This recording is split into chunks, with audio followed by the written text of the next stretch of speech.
یہ جو رمضان المبارک کا آخری عشرہ ہوتا ہے نا، یہ بڑا قیمتی ہے۔ میں پہلے بھی دوستوں سے عرض کرتا رہتا ہوں کہ ہم نا یہ آخری 10 دن اکثر بازاروں میں گھوم کے گزار دیتے ہیں۔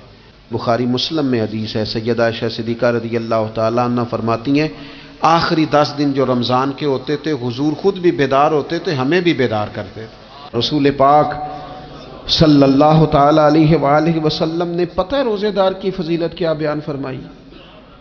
اللہ کے محبوب صلی اللہ تعالیٰ علیہ وسلم فرماتے ہیں کہ رب فرماتا ہے ابن آدم کا ہر عمل اس کے لیے ہے، روزہ میرے لیے، اور فرمایا میں خود جزا دوں گا روزے کی، میں خود جزا دوں گا روزے کی۔ اور حضور فرماتے ہیں روزہ ڈھال ہے، جو شخص روزہ دار ہو وہ بےہودگی سے، فحش گوئی سے اجتناب کرے۔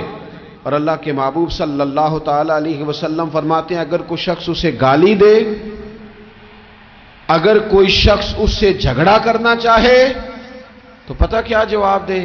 اسے کہے بھئی میں روزے دار ہوں، میرے منصب کا تقاضا نہیں کہ میں تیرے ساتھ الجھوں۔ اور رسول پاک صلی اللہ علیہ وسلم فرمانے لگے اوہو اتنی بڑی بات۔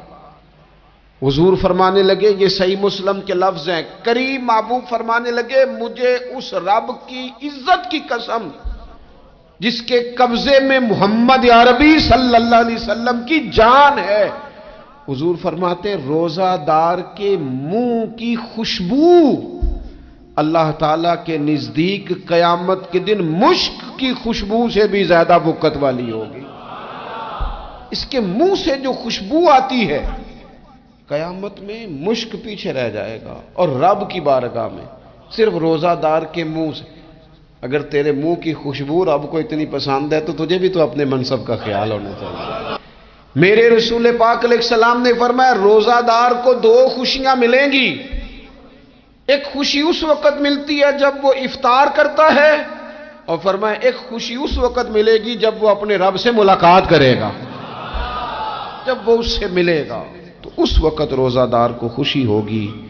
بخاری مسلم میں حدیث ہے، سیدہ عائشہ صدیقہ رضی اللہ تعالیٰ عنہ فرماتی ہیں آخری 10 دن جو رمضان کے ہوتے تھے حضور خود بھی بیدار ہوتے تھے، ہمیں بھی بیدار کرتے تھے۔ یہ راتیں بیدار رہنے کی ہیں، شب قدر کی تلاش کی ہیں۔ نبی پاک نے اعتکاف فرمایا ہے، کوشش کریں جو تو اعتکاف بیٹھ رہے ہیں وہ تو بڑے باعث مبارکباد ہیں، جو نہیں بھی نہ بیٹھ رہے وہ بھی اپنے اپنے علاقے کی مساجد میں کوشش کریں، 1 رات مل جائے، 2 مل جائیں، 4 مل جائیں، جتنا اضافی ٹائم ملے آخری 10 دنوں میں وہ مسجد میں گزاریں۔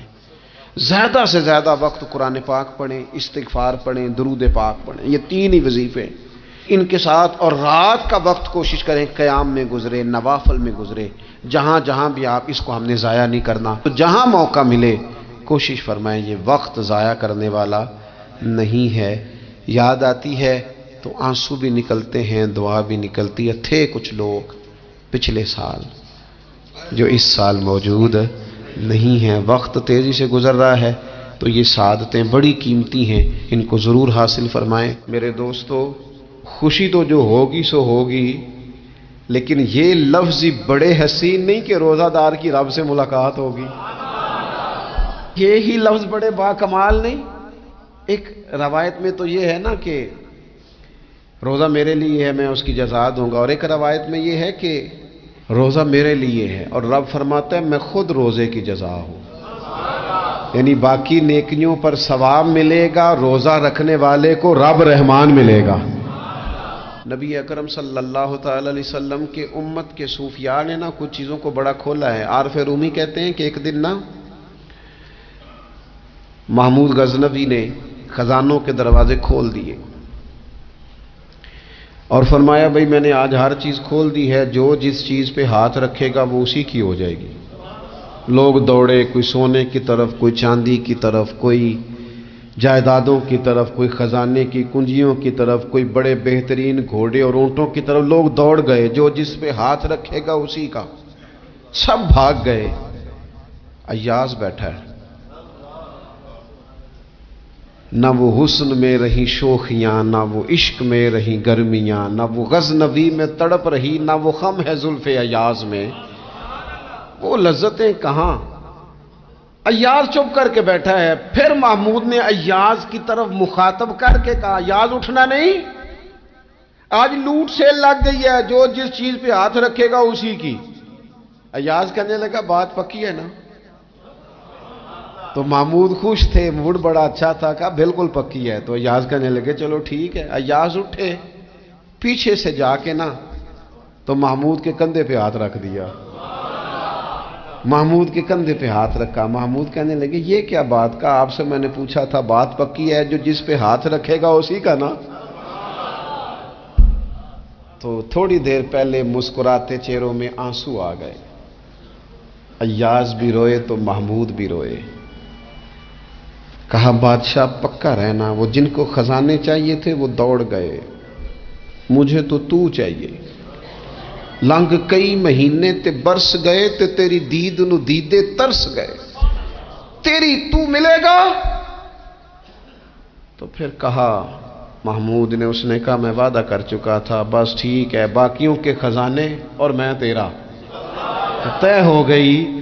فرمایا باقی نیکیوں پر ثواب ملے گا، اور روزہ رکھنے والے کو رب رحمان ملے گا، اللہ کا قرب ملے گا۔ دیکھو نا، وہ خاص انسان کو کیفیت حاصل ہوتی ہے روزے میں، رب کے ہونے کا یقین۔ وہ جو صوفیاء کہتے ہیں نا مراقبہ کرو، وہ نصیب ہوتا ہے۔ یعنی کسی کو کیا پتا ہے اس کا روزہ ہے کہ نہیں، اکیلا ہے نا گھر میں، فریزر بھرا ہوا ہے، نہیں نہ کھاتا، کیوں؟ اسے پتا ہے میرا رب میرے ساتھ ہے، میرا رب مجھے دیکھ رہا ہے۔ بس یہ تصور توحید پکا ہو جاتا ہے رمضان، تو پھر اللہ تبارک و تعالیٰ کی بھی خاص رحمت اور کوئی خاص ہی اعزاز۔ حضور فرماتے ہیں جنت کے کئی دروازے ہیں، ایک باب الریان ہے، اس سے صرف روزہ دار گزریں گے۔ آواز ہوگا روزے والے آ جاؤ، وہ آ جائیں گے، فرمایا اس خاص دروازے سے گزرو، جب گزر جائیں گے تو فرمایا بند کر دو بھائی، اور کوئی نہیں گزرے گا یہاں سے، دروازہ ہی مخصوص ہے، ان کا اعزاز ہی ذرا زیادہ ہے۔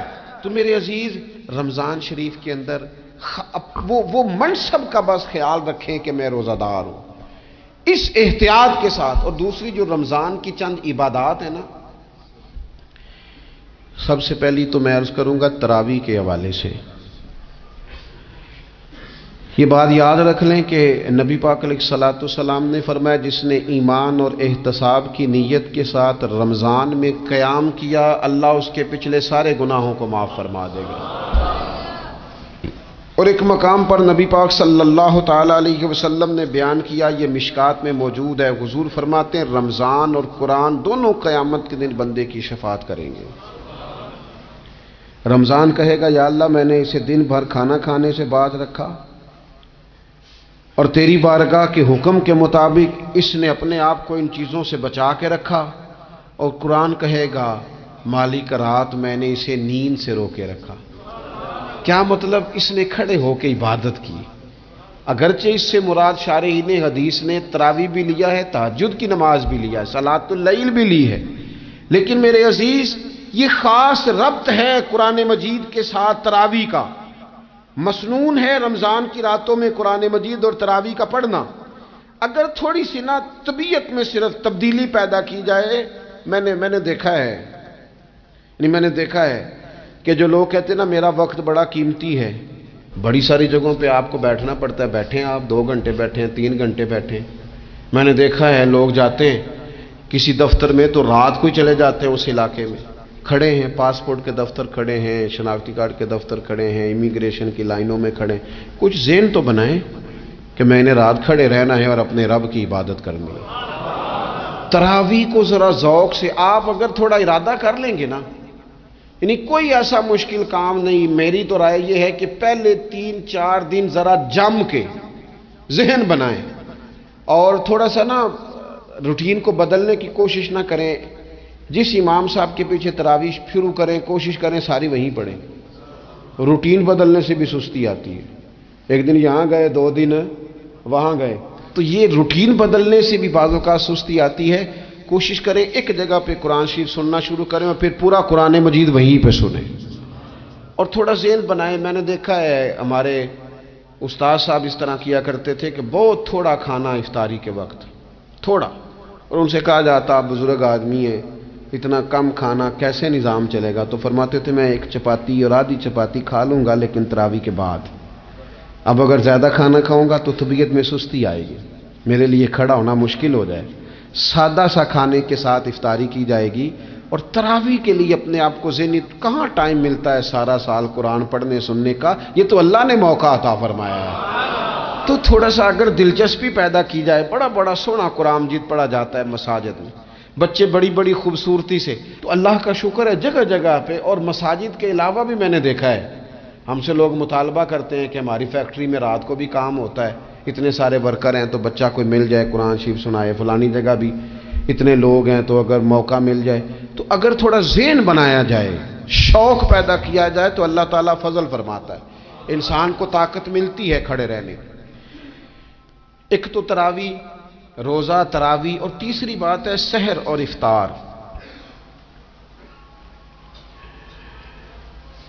یہ جو سحری اور افطار، یہودی جو تھے نا وہ سحری نہیں کرتے تھے، سحری کا نام و نشان نہیں تھا، روزہ رکھتے سحری نہیں کرتے۔ تو نبی پاک صلی اللہ تعالی علیہ وسلم نے فرمایا ہمارے اور یہودیوں کے درمیان فرق ہی سحری کا ہے، اور نبی پاک صلی اللہ تعالی علیہ وآلہ وسلم نے فرمایا سحری کھایا کرو، سحری کھانے میں برکت ہے۔ اور اگلی بات سننی آپ نے تو خوش ہو جانا ہے، سحری کو معمولی نہ سمجھے، سحری کرنا عبادت ہے۔ ہاں آپ مت سمجھیں کہ میں روٹی کھا رہا ہوں، یہ تو میرے سامنے دہی رکھا ہوا ہے، یہ تو سالن رکھا ہوا ہے، یہ تو اچار رکھا ہے، تو چپاتیاں رکھی ہیں۔ سحری کھانا عبادت ہے۔ آپ صبح اٹھے، آپ کی تو روٹین ہی اور تھی، تو 7 بجے کھاتے تھے، 9 بجے کھاتے تھے۔ یہ جو آپ صبح کھا رہے ہیں اٹھ کے سحری میں، اپنی مرضی سے تھوڑی کھا رہے ہیں، یہ تو کسی کے کہنے سے کھا رہے ہیں، یہ تو کسی کے بٹھائے بیٹھے ہیں۔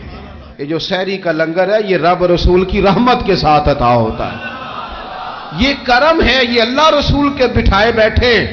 کیا میرے رسول پاک صلی اللہ تعالی علیہ وآلہ وسلم نے بات کھولی ہے، ترغیب و ترہیب میں حدیث ہے، اللہ کرے یہ کبھی چسکا لگ جائے، یہ والا مزہ آ جائے، تو پھر تو گھر میں دسترخوان نہیں بچھا ہوا ہوگا، پھر تو رنگ ہی کوئی اور ہوگا۔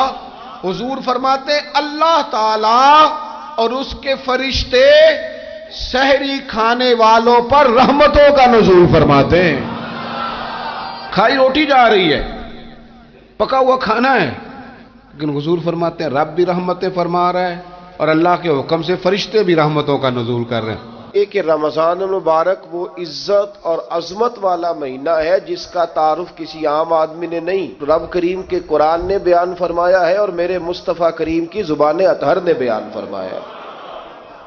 لیکن آنے سے پہلے بخاری مسلم میں حدیث ہے، حضرت سلمان فارسی رضی اللہ تعالیٰ عنہ کہتے ہیں رمضان شروع ہونے سے پہلے نبی پاک نے ہمیں مسجد میں بلایا اور خطبہ ارشاد فرمایا باقاعدہ، اور ارشاد فرمایا لوگوں تم پر ایک مہینہ آنے والا ہے جس میں اللہ اپنے بندوں پر خاص قسم کی رحمتوں کا نزول فرماتا ہے۔ خود رسول پاک نے ہمیں کس قدر زیادہ اس مہینے کا اکرام کرنا ہے اور کس قدر زیادہ اس کو اہمیت دینی ہے اور کس قدر زیادہ ہمارے لیے وہ باعث عظمت ہے کہ جس مہینے کے فضائل خود رسول پاک علیہ السلام نے بیان فرمائے، اور نبی پاک صلی اللہ علیہ وسلم نے فرمایا کہ اس مہینے میں تم نفل پڑھو گے تو اللہ فرض کے برابر ثواب عطا فرمائے۔ حضرت انس بن مالک رضی اللہ تعالیٰ عنہ فرماتے ہیں جب نبی پاک علیہ السلام نے رمضان کی شان بیان کی تو صحابہ کا یہ مزاج بن گیا کہ وہ اپنے سارے کام رمضان سے پہلے سمیٹ لیتے تھے، رمضان شریف سے پہلے سارے کام سمیٹ لیتے، لینے دینے کے معاملات صاف کر لیتے، خریداری ہو جاتی، گھر کے اندر کوئی کام کرانا ہوتا تو وہ رمضان سے قبل کرا لیتے، یکم رمضان کو وہ مسجدوں میں ڈیرے لگا لیا کرتے، وہ کہتے تھے نیکیاں جمع کرنے کے ایام۔ سب سے مصروف ترین زندگی ہمارے نبی پاک صلی اللہ علیہ وسلم کی زندگی ہے۔ 23 سالوں میں نبی پاک علیہ السلام نے 2300 سالوں سے بھی زیادہ کام کیا، بڑا مصروف وقت تھا حضور کا، بڑا مصروف۔ ہمارے یہاں نا میں ایک جگہ پہ حاضر تھا تو ایک بزرگ تقریر فرما رہے تھے، وہ کہہ رہے تھے اب خانقاہوں میں جو اللہ اللہ ہو رہی ہے وہ چھوڑ کے باہر نکلو، اب میدان میں نکلنے کا دور ہے۔ تقریر ختم ہوئی تو میں نے کہا حضرت ناراض نہ ہوئیے گا، ویسے کون سی خانقاہ میں اللہ اللہ ہو رہی ہے جہاں سے آپ باہر نکال رہے، تو دور ہی گزر گیا اللہ اللہ کرنے کا۔